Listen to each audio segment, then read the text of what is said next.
attempted to gain entry in the back of the residence where there's a screen that is ajar. So that's what kind of led up to this today. And like I said, again, it's unfortunate. The suspect was a 29-year-old African-American male. We had one officer that discharged his weapon today. He's a 3-year veteran of the Northeast Division. I'd like all of you to wrap your arms around this officer. This is very, very tragic for him and his family, and he's going to have to deal with this. So we definitely want to support him. As with any critical incident, there's 3 investigations that the Houston Police Department does. One is our Special Investigations Unit. Second is our Internal Affairs Division for administrative review. And we are also accompanied by the Harris County District Attorney's Office that will conduct an independent investigation. The Houston Police Department is very transparent, and after 30 days, we will release the body-worn camera footage. Are there any questions? You said family was inside. What family was inside the residence? I don't know all the relations, but they were definitely inside, and he was threatening them with a weapon. Some grandpas told us that he had some mental health issues. At any point, was anybody from the mental health division? Sure, that is under investigations, and like I said, when those officers arrived, right, they were basically seeing an individual with a weapon.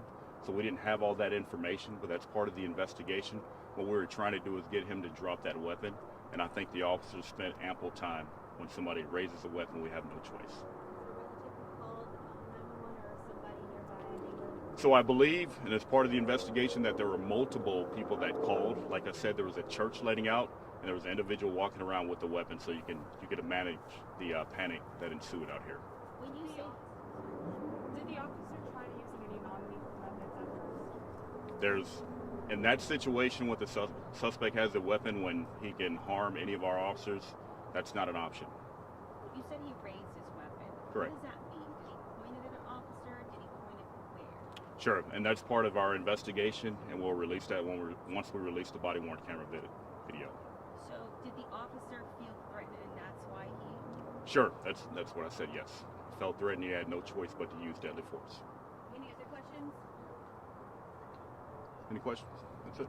And he did so the suspect just threatened to shoot, but he didn't hurt anybody for himself. No, like I said, he brandished the weapon and raised it. Okay. Anything else? What kind of weapon it was? No, I don't, and that's part of the investigation. Okay. Do you know if he's had any prior criminal history or any kind of history with Ma'am, I do not have that information at this time.